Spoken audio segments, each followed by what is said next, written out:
budaya positif oleh Ibu Mahdiana Poprini MPD. Sebelum itu, marilah kita membaca lafaz Bismillahirrahmanirrahim sebelum kita membuka acara pada hari ini. Selanjutnya kata sambutan dari Wakil Kepala Sekolah yaitu Bapak Erli Yusnizon SPD kepada Pak Erli di sini.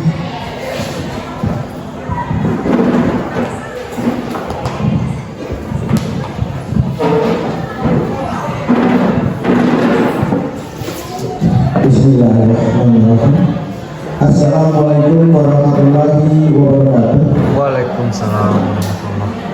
Bapak Ibu guru sekalian yang saya hormati, marilah pada kesempatan ini kita sama-sama bersyukur kehadiran Allah Subhanahu wa Ta'ala yang mana kita diberinya kesehatan dan kesempatan untuk sama-sama mengikuti acara ini. Kemudian sholawat beri salam, mari sama-sama kita sampaikan kepada junjungan kita Nabi besar Muhammad Sallallahu Alaihi Wasallam. Bapak Ibu guru sekalian yang saya hormati, pada kesempatan ini kita sangat bersyukur sekali karena ada guru kita yang sebagai calon guru penggerak yang akan mengadakan diseminasi penyebaran pemahaman dan pendapat Bapak Ibu sekalian, mari sama-sama kita ikuti acara ini karena harapan terakhir kita adalah anak-anak kita mendapatkan pengetahuan, mendapatkan penerimaan dari kita yang lebih baik lagi. Untuk itu, supaya anak kita lebih baik lagi, maka kita juga harus mengupgrade diri kita. Kita juga duluan yang harus kita upgrade. Caranya yaitu yang pertama bisa jadi dengan mengikuti diseminasi, kemudian belajar secara mandiri di PMM maupun kita mengikuti di kegiatan MGMP yang dilaksanakan pada kegiatan bulanan kita. Kemudian alhamdulillah dengan melalui kegiatan kita yaitu di komunitas belajar kita pada siang hari ini kita bisa mengupgrade diri kita yaitu melalui pemaparan nanti oleh guru CGP kita. Bapak Ibu sekalian, biar efisiensi waktu dengan mengucapkan Bismillahirrahmanirrahim, marilah sama-sama kita buka acara kita pada siang hari ini dengan sama-sama membaca lafaz basmalah. Bismillahirrahmanirrahim. Saya akhiri, wabillahi taufiq wal hidayah. Wassalamualaikum warahmatullahi wabarakatuh.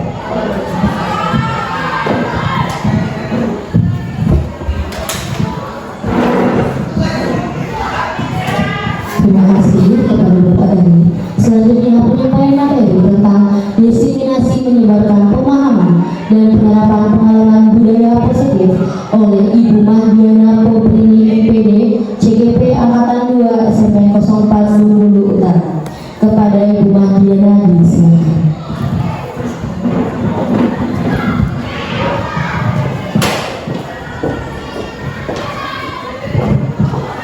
Bismillahirrahmanirrahim. Assalamualaikum warahmatullahi wabarakatuh. Bapak Wakil Kepala Sekolah yang saya hormati, Bapak Ibu Dewan Guru yang saya hormati, yang telah sibuk dan berkenan untuk menghadiri kegiatan komunitas belajar kita. Dan dalam hal ini izinkan saya untuk menyampaikan nanti diseminasi penyebaran pemahaman dan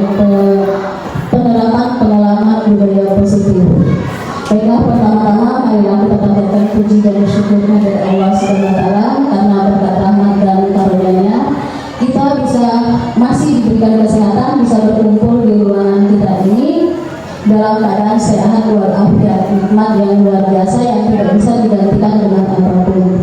Selawat beriring salam kita sampaikan kepada junjungan kita Nabi besar Muhammad SAW. Berkat beliau kita bisa mengalami atau mengikuti perkembangan zaman dengan teknologi yang kita rasakan saat ini. Baiklah Ibu Bapak, izinkan saya untuk menyampaikan tentang budaya positif. Mungkin saya rasa ya Ibu Bapak sudah tahu lebih dahulu, dan kebetulan saya baru mendapatkan ilmu ini ketika saya mengikuti CGT ini. Tapi nanti mungkin kalau ada salah-salah sedikit tolong diingatkan. Baiklah Bapak Ibu, sebelum kita memulai kegiatan ini, saya minta kita semua berdiri dan saling berhadapan.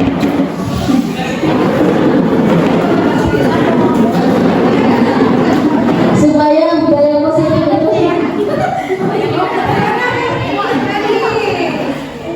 ya, supaya kita bisa memancarkan budaya-budaya positif itu. Bapak Ibu, marilah kita tersenyum selama 30 detik ke depan. Silahkan pandang teman Bapak Ibu yang ada di depannya. Iya, jangan dipandang bibirnya, nanti bisa lucu. Ya, kita mulai ya Mbak. Mungkin Mbak Eri bisa membantu mungkin dengan waktunya ya Pak ya. Oke, kita mulai ya Bapak Ibu ya. Ini yang ketiga, kita mulai ya. 1, 2, 3.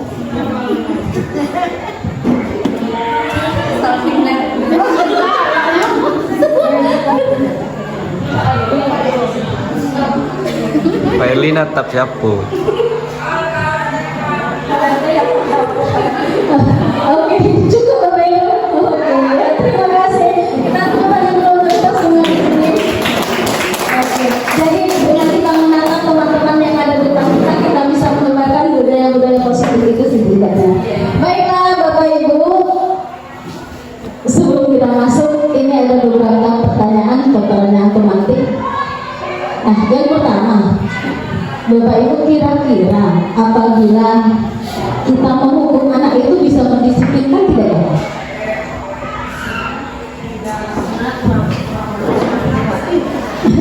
Menakutkan gitu ya. Oke, mungkin bisa kita jawab di dalam hati saja. Yang kedua, pemberian hukuman dengan hal positif, bisa membaca. Apa itu juga bisa menciptakan budaya positif untuk anak? Bisa. Oke. Tapi tergantung yang dibaca gitu ya. Oke.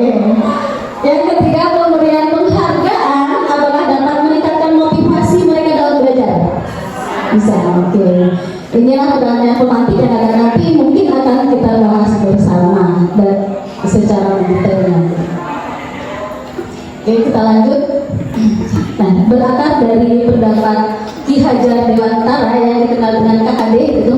Jadi beliau mengungkapkan bahwa di sekolah ini diibaratkan dengan tempat penanaman benih, dan kita seorang guru itu diibaratkan sebagai petani. Nah, bagaimana petani ini, kita sebagai petani ini kita bisa merawat benih itu menjadi yang lebih baik.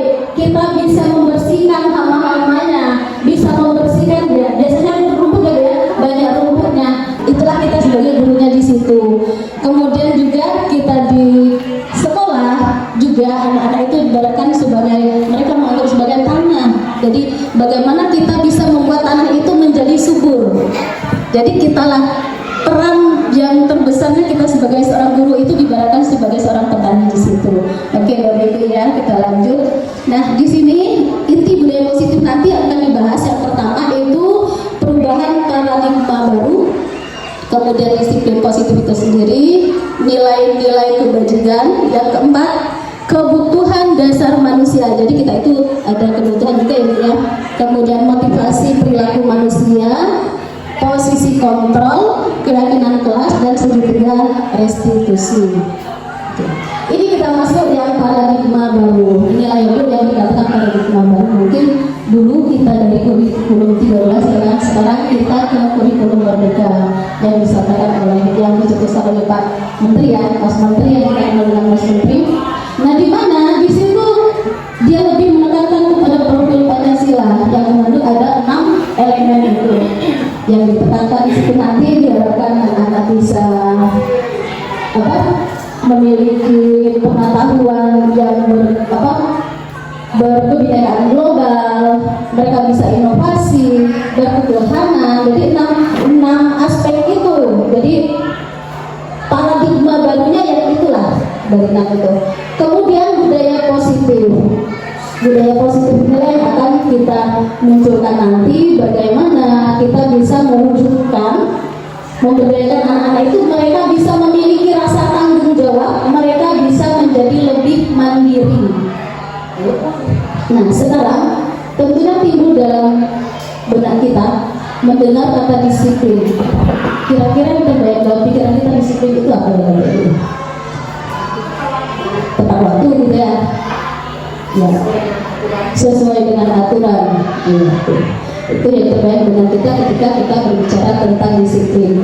Oke, disiplin itu mungkin bisa dikatakan suatu proses belajar bagaimana bisa mewujudkan rasa tanggung jawab dan nilai-nilai keyakinan yang ada di dalam hati. Nah, di mana budaya positif itu nanti dapat diterapkan tanpa mengharapkan imbalan. Jadi hal itu muncul, budaya positif itu muncul dari dalam diri anak itu sendiri. Tanpa kita, oh nah ini kalau kamu nanti membantu ibu saya berikan itu. Termasuk juga mungkin di dalam rumah nanti seperti itu kita terapkan. Nah, nilai-nilai kebajikan itu merupakan nilai yang kita ciptakan tanpa kita memandang ras. Ya, jadi tidak ada perbedaannya. Jadi terlepas dari kita memandang suku, agama, ataupun latar belakang anak itu sendiri. Nah, ini nilai kebajikan yang bisa diterapkan dalam profil Pancasila. Kemudian dalam PEP itu lebih penekanan kepada toleransi, hormat, integritas, dan ketiga keterampilan hidup dan life skill-nya. Jadi dapat dipercaya, nanti kita bisa menumbuhkan anak itu menjadi hatinya lebih lurus, menjadi orang yang bisa mendengarkan orang lain, gitu ya.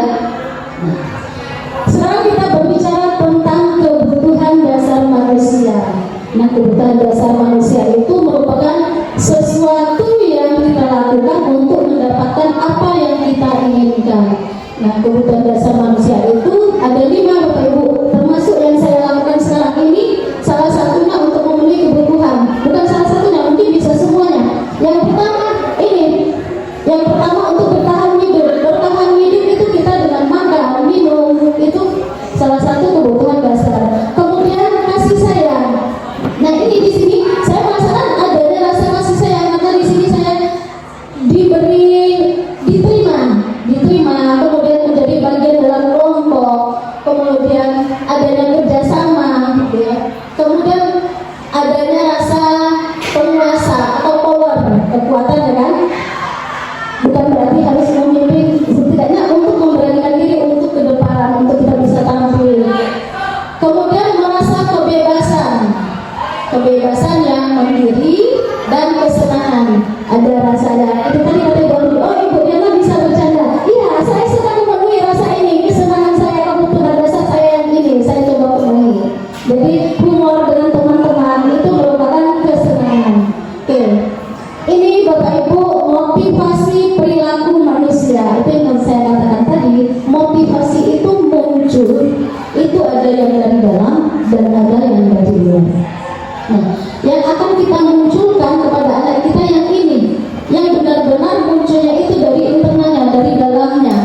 Jadi kalau dia dari eksternal, dia ingin mendapatkan imbalan. Ya kan? Ketika anak kita juga di rumah mungkin, nah nanti kalau kamu belajar, kamu boleh main HP, gitu ya, ya. Iya, kita memberikan ini seperti itu. Ternyata itu tidak bagus juga. Kemudian mungkin untuk menghindari hukuman, motivasi itu muncul terkadang untuk menghindari hukuman. Oh, saya datang tepat waktu supaya saya tidak dihukum, gitu. Oke. Sekarang ini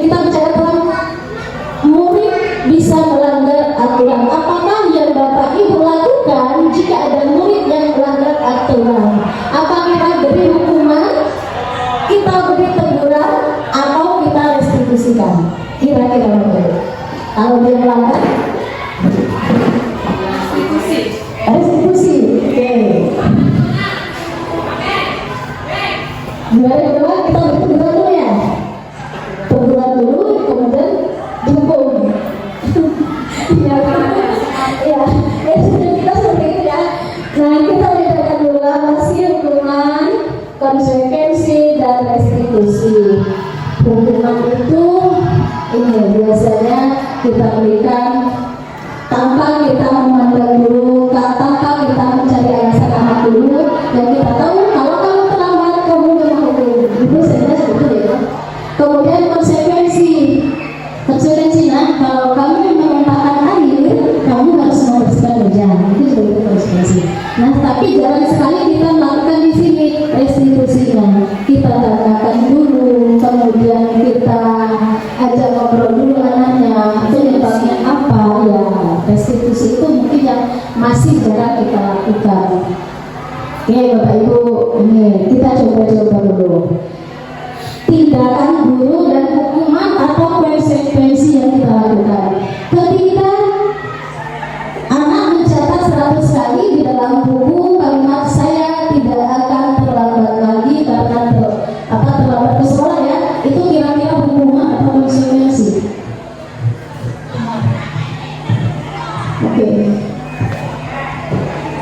Oke, boleh ditulis di bukunya saja kira-kira atau jawabannya saja, nanti kita bisa lihat nanti ya. Kemudian lari mengelilingi lapangan basket 2 kali karena terlambat hadir di sekolah, hukuman atau konsekuensi ya.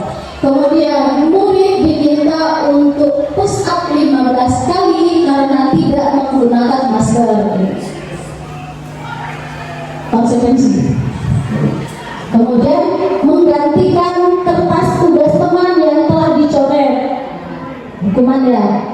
Oke, membersihkan tumpahan air di meja. Tuh.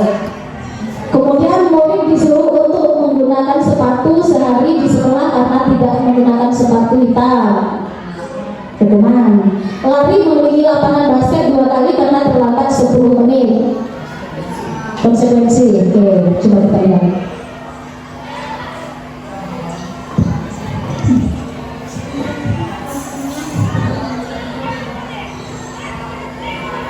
Oke, Bapak Ibu ya. Ini ya kira-kira yang kita lakukan selama ini. Oke, kita lanjut ya.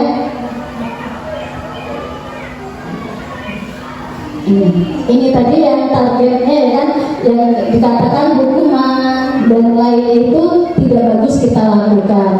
Oke, sekarang kita masuk ke posisi kontrol guru. Nah, sekarang coba kita bandingkan. Kita masuk ke penghukum atau pembuat merasa bersalah, ataukah kita sebagai teman, mungkin kita sebagai pemantau saja, atau juga kita sebagai manajer.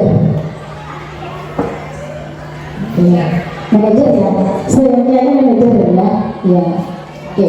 Kita bahas contohnya sebagai berikut. Yang pertama sebagai seorang penghukum. Kalau penghukum ini biasanya suaranya tinggi, bahasa tubuh, mata melotot, kan? Kalau kita bahas seperti ya, menghukum anak ya kan. Nah, ternyata Bapak Ibu, ketika kita menjadi seorang kejadian mungkin yang pernah terjadi di Lebong ya. Ya, murid itu menghukum gurunya. Itu mungkin salah satu dampak dari kita menghukum. Nah, mungkin juga kalau kita marah-marah dengan anak, mungkin nanti kalau ada buat mobil, mungkin mobilnya diberes gitu kan, dengan takut. Kemudian pembuat merasa bersalah. Nah, kalau pembuat merasa bersalah ini kita ini bahasanya lembut dengan anak, lembut sekali, tapi bentuknya ke hati gitu. Ini ternyata juga lebih parah. Kalau kita sebagai penghukum, anak itu dia bisa membawa emosi itu. Mungkin itu tadi benar dia memukul, tapi kalau penghukum itu bisa membuat anak itu lebih tertekan. Ya, jadi itulah terkadang mungkin kita melihat anak itu menjadi rasa percaya dirinya kurang karena dia tidak bisa merasa, karena dari kelembutan kita, sepertinya kita lembut ternyata kita marah, ya. Kemudian kita sebagai teman, nah ternyata sebagai teman ini juga efeknya juga terkadang tidak baik.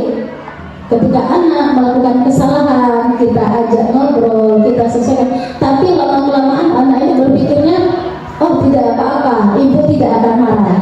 Iya, jadi dia tidak bisa menyelesaikan suatu permasalahan karena dia bisa mengandalkan gurunya. Saya bisa minta bantu nanti. Ya, sebenarnya ibunya bahasa marah dengan anak, tapi dia menganggap anak ini teman.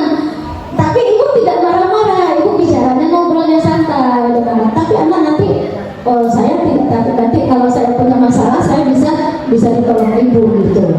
Ya. Kemudian sebagai pemantau, nah kalau pemantau ini kita lebih tidak tegas juga, gitu ya. Kita hanya sudah anak gitu, tidak ada solusinya. Nah terakhir inilah posisi yang diinginkan sebagai seorang manajer. Jadi kita cari, kita tanya anak, nanti kita berikan jalan keluarnya di mana. Kita carikan solusinya bersama-sama. Itulah yang diinginkan sebenarnya posisi manajer itu. Ya. Kalau dulu ibu saya berpikir kalau manajer itu hanya posisi yang dimiliki orang-orang yang di kantor, iya kan? Jadi kita seorang guru tidak perlu memiliki posisi itu, gitu loh. Nah sekarang juga nih, saya kecewa sekali dengan kamu. Ini kira-kira posisi apa Bapak Ibu? Dari 5 posisi tadi, apakah dia pemantau?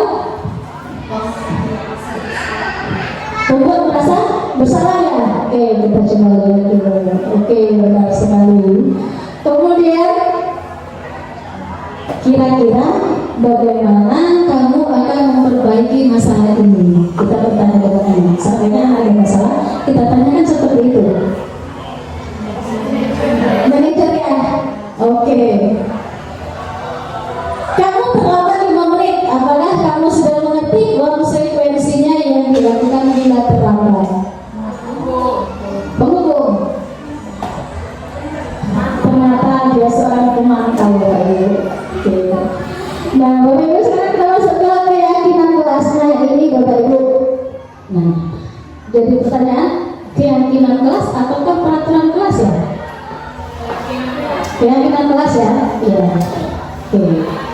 Kita lebih memilih keyakinan kelas karena kalau peraturan kelas itu biasanya dia tidak boleh membuang sampah sembarangan karena kita sifatnya itu hanya memerintah saja berdasarkan kata perintah saja gitu ya. Oke Ibu. Nah ini beda, tidak usah ya. Nah sekarang keyakinan kelas dan peraturan kelas adalah hal yang sama, benar atau salah? Salah ya. Keyakinan kelas berlandaskan nilai-nilai kebajikan atau prinsip universal. Betul. Apakah nilai kebajikan atau keyakinan yang ingin diangkat dari peraturan-peraturan berikut ini? Menggunakan helm saat mengendarai motor. Apakah keselamatan ataukah kebersihan? Keselamatan ya. Membuang sampah itu kebersihan. Dilarang menggunakan kata-kata kasar. Keselamatan. Ya. Keselamatan, menjaga kebersihan dan selalu bersikap positif atau penghormatan. Nah ini Bapak Ibu, nah kita coba dulu mengurut urutan untuk pembuatan keyakinan kelas. Kira-kira urutannya yang pertama yang mana ya Bapak Ibu ya? Ketika kita membuat peraturan kelas itu, urutannya yang mana? Itu ada berdiskusi, mengubah peraturan menjadi kalimat yang positif, meninjau ulang keyakinan.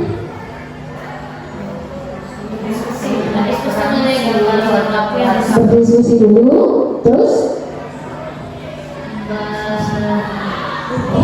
ini yang pertama, berdiskusi mengenai peran seluruh warga kelas. Oke, yang kedua mengenai yang ini, berdiskusi memunculkan peraturan. Yang ini, menjadikan peraturan-peraturan menjadi nilai-nilai kebajikan. Itu yang pertama. Baru kita diskusikan. Kemudian baru muncul peraturan. Oke. Kemudian meninjau ulang keyakinan kelas dari waktu ke waktu, terus mengubah peraturan, baru berdiskusi mengenai gambaran itu. Oke, kita coba lihat. Ternyata urutannya seperti ini. Pertama kita berdiskusi dulu memunculkan peraturan-peraturan yang perlu ditaati warga kelas. Peraturan apa saja? Ya. Contoh seperti kita tidak boleh membuang sampah. Kita kumpulkan dulu, kita terima dulu pendapat anak-anak, gitu. Kemudian baru kita mengubah dari negatif itu kita ubah ke positifnya. Jangan membuang sampah sembarangan. Setidaknya berarti buanglah sampah pada tempatnya, gitu ya. Kemudian menjadikan peraturan-peraturan menjadi nilai keyakinan kelas. Baru kita pilih yang mana dari antara pendapat anak itu, kita pilih yang mana yang akan kita gunakan. Kalau dia sama berarti kita ambil satu, gitu ya. Yang keempat, berdiskusi. Kita diskusikan ini seperti ini Bapak Ibu. Kita diskusikan, oh yang ini berlakunya untuk siapa? Apakah untuk anak saja ataukah termasuk gurunya? Berarti kalau anak belajar dengan aktif di kelas itu berlaku hanya untuk anak, gurunya tidak berlaku. Berarti gurunya boleh main handphone di kelas ketika anak belajar, gitu ya. Kita tanyakan dengan anak, kita diskusikan di situ. Dan nanti yang setelah berdiskusi kita lihat peran anak di situ apa. Dan terakhir baru kita meninjau ulang keyakinan itu. Oke ya. Oke, kita lanjut. Nah sekarang ini yang segitiga restitusi. Ini Bapak Ibu, kemarin saya sudah buat video sebenarnya. Nah ini urutannya ketika kita, ini yang dikatakan ketika anak mendapatkan masalah kita restitusikan. Yang pertama kita menstabilkan identitasnya dulu. Kemudian kita validasi. Dan yang ketiga kita menanyakan keyakinan kelas yang sudah kita buat secara bersama itu. Nah, contoh kita menstabilkan. Kita katakan kepada anak, nah berbuat salah itu biasa. Tetapi kesalahan itu bukan untuk kita ulangi, kita perbaiki untuk kedepannya. Toh ibu juga pernah berbuat salah gitu kan? Ibu manusia biasa, ibu juga pernah berbuat salah. Tapi ibu berusaha untuk memperbaiki. Begitu juga dengan harapan dengan anak-anak gitu. Jadi bukan untuk kita ulangi. Kemudian kita validasi tindakan. Kita tanya ke anak, kamu contoh anak tadi kita ambil tadi anak yang terlambat, kamu terlambat, kita tanyakan mengapa dia terlambat, alasannya apa, ya kan? Setelah kita dapatkan alasannya, nanti baru kita carikan solusinya, keyakinan kelasnya apa, gitu ya. Nah, ini kemarin sebenarnya saya sudah membuat. Kita coba bisa diputar atau tidak ya Pak Ibu ya. Kalau bisa, ternyata tidak bisa diputar. Tuh bisa. Bisa ya? Bisa. Suaranya tidak bisa. Mari kita tengok bersama. Ada suara kopi gede.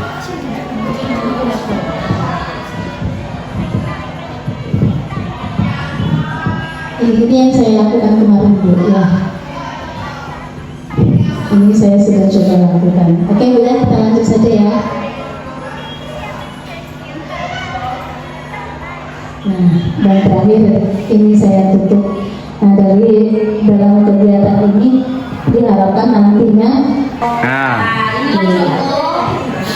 Oke Bapak Ibu, ini restitusi yang pernah saya lakukan ini sebenarnya ada dua, tapi saya ambil satu. Kemarin itu ada anak yang main handphone waktu belajar bahasa Inggris itu ya. Jadi dia belajar bahasa Inggris jadi sibuk main TikTokan. Nah ini saya ambil yang kedua, ini anak yang selalu memberikan contekan kepada temannya. Gimana sebenarnya memberikan contekan kepada temannya itu tidak bagus gitu. Ini saya kemarin sudah saya tanya kenapa sih ini, silakan. Sambil.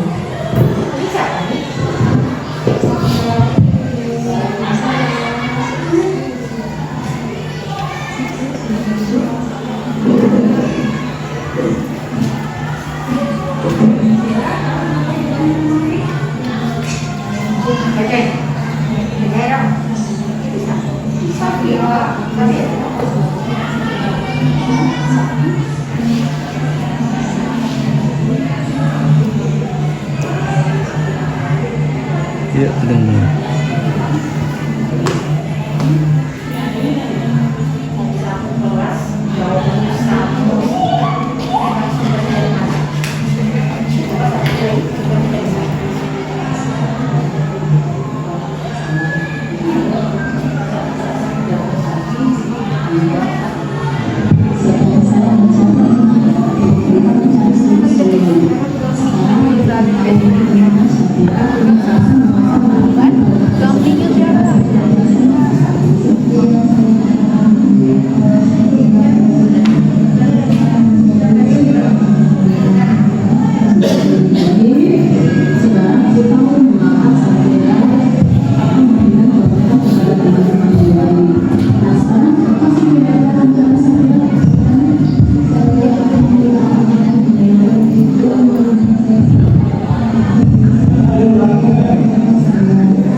Tak terdengar.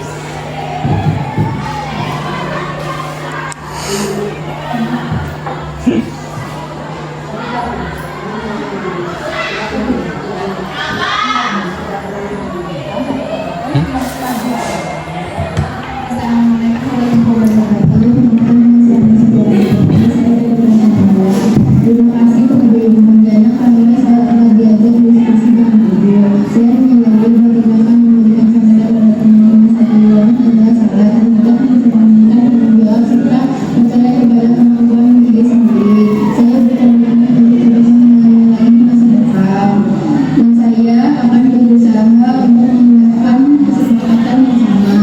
Sekian saya. Wassalamualaikum warahmatullahi wabarakatuh. Ini Bu videonya kemarin, jadi setelah saya menanyakan semua apa penyebabnya ya, kejadian restitusi itu, nanti kita tanyakan dari orang itu bagaimana perasaannya setelah kita lakukan restitusi itu. Jadi mungkin dia bisa merasa ada tempat bercerita, selama ini dia terkenal, dia ceritanya ada gitu penyebab dia lakukan sesuatu itu.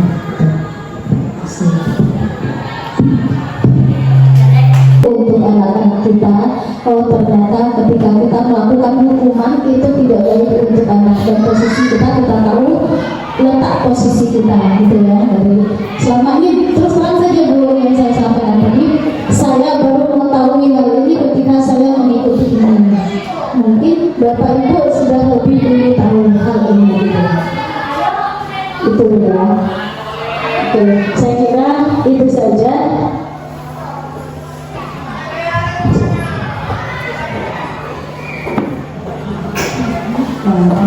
Dari pemaparan saya, mungkin saya mohon maaf apabila ada banyak kesalahan.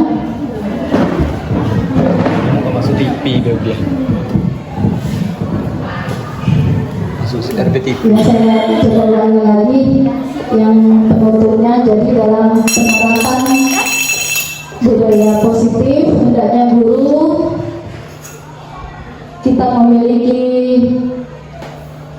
kita bisa memposisikan kita sebagai seorang manajer. Jadi kalau selama ini kita hanya sebagai penghukum saja, ya mau tidak mau kita coba merubahnya. Dan ternyata Bapak Ibu, dengan kita memberikan anak itu hadiah, ternyata itu tidak baik gitu loh. Ya. Dan kemarin juga dikatakan, tapi ini memang masih membudayakan di kita. Ketika anak itu dapat juara kelas, kita berikan hadiah, ternyata itu tidak bagus Bu. walaupun mungkin itu ada semua hal itu mungkin ada positif dan negatifnya. Kalau kita berpikir, oh kalau anak tidak diberikan hadiah seperti ini, ya motivasinya tidak ada gitu kan. Ya, ternyata itu tidak muncul dari dalam dirinya. Ketika dia muncul dari dalam dirinya, saya dapat juara ataupun tidak, yang penting saya bisa mewujudkan impian saya nantinya. Begitu juga mungkin dengan kita, diawasi tidak diawasi saya akan tetap bekerja sesuai dengan tupoksi saya, begitu. Diharapkannya seperti itu. Jadi budaya positif itu. Jadi kita sebagai guru di sini saat ditekankan kita bisa memunculkan itu dengan anak-anak kita. Jadi kita buat anak dulu senang bagaimana mereka bisa bahagia dengan belajar dengan kita. Benar kan Ibu kemarin? Oh, anak itu senangnya ketika jam kosong saja, gitu ya kan? Ya. Nah sekarang kita coba rubah paradigma kita. Jadi anak itu tidak menyukai jam kosong, tapi dia menyukai kita. Jadi dia ada ditunggu, oh besok pelajaran Ibu Bapak. Mereka itu menunggu kehadiran kita. Itu yang diharapkan nantinya ya. Ketika anak itu sudah mencintai kita, mau tidak mau pasti dia menyukai pelajaran itu, dan dia akan, oh besok ibu saya berjumpa dengan ini, ada rasa cintanya. Sama seperti kita, ketika kita mencintai sesuatu, berarti kita berusaha untuk baginya bagaimana kita bisa memenuhi itu yang diharapkan. Oke Bapak Ibu, saya kira itu saja yang dapat saya sampaikan. Lebih dan kurangnya saya mohon maaf, mungkin banyak kurangnya, dan mungkin bisa nanti kita sampai sama-sama belajar. Billahi taufiq. Assalamualaikum warahmatullahi wabarakatuh. Waalaikumsalam warahmatullahi wabarakatuh.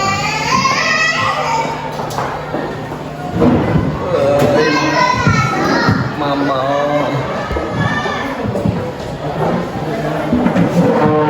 Baiklah Bapak Ibu, itulah tadi pemaparan materi dari Ibu Mahdiana sebagai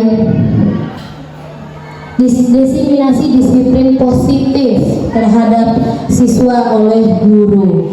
Baiklah Bapak Ibu, mudah-mudahan apa yang telah disampaikan tadi dapat menjadi pembelajaran untuk kita ke depan, bisa kita terapkan di dalam kelas masing-masing, sehingga kita bisa dapat memposisikan kontrol kita sebagai guru ke depan. Terima kasih. Wabillahi taufiq wal hidayah. Wassalamualaikum warahmatullahi wabarakatuh.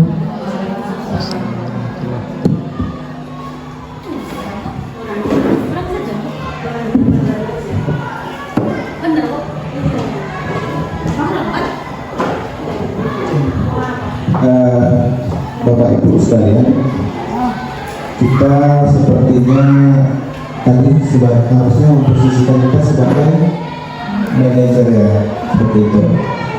Sementara saya sendiri gitu, itu masih produk warisan Hindia Belanda seperti itu. Karena dari guru saya dulu waktu SD, umpamanya ada kesalahan, suruh ke depan kelas, angkat kaki sebelah, Tangan telinga. atau suruh berhadap-hadapan, kemudian suruh pegang kuping kawan yang di depan, saling sama-sama melentur kuping. Itu kan produk-produk zaman dulu. Memang agak perlu waktu kita berubah, tapi kita harus berubah karena itu produk-produk yang salah. Kan sebagaimana pendidikan itu kan selalu berkembang, bagaimana anak lebih baik ya. Itu zaman dulu. Jadi walaupun tapi masih terngiang gitu di warisan-warisan itu, di otak kita masih terngiang gitu. Gimana kalau kita tidak membuat PR, umpamanya gurunya menyiapkan satu lidi 3 buah, terus tangan kita suruh menghadap ke depan, terus dipukul gitu. Itu pasti masih terngiang. Nah, harapan kita dengan adanya pemaparan ini, hal-hal tersebut untuk berubah. Kita jangan lagi sebagai penghukum, ya. Kita harus memposisikan kita di lingkungan kelas kita adalah sebagai manajer, ya. Setuju Bapak Ibu ya? Ya, alhamdulillah. Semoga kedepannya sekolah kita lebih baik lagi. Saya sendiri saya sendiri harus banyak berubah. Mungkin itu saja tambahannya dari saya. Mohon maaf kalau ada yang salah. Sekali lagi saya akhiri, wabillahi taufiq wal hidayah. Wassalamualaikum warahmatullahi wabarakatuh.